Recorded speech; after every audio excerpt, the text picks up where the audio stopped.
Hey, I'm looking at this house. We have a downspout not connected. Here's the sump pump discharge pipe disconnected there. Just the hose end came loose. But you can see all the water down below there. These things can actually put out a lot of water, so the sump pump kicks the water out. It goes on the ground because it's not all going down inside there, and the sump pump ends up having to take it back out again often. So it should be taken off here in a little bit. Let's wait and see if it does start discharging water.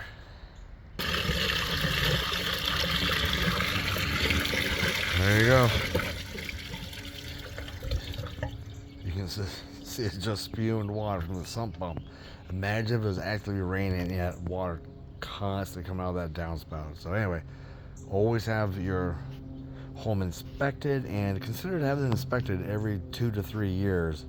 If you're a homeowner, have it checked out to keep it up in good shape. Bye bye.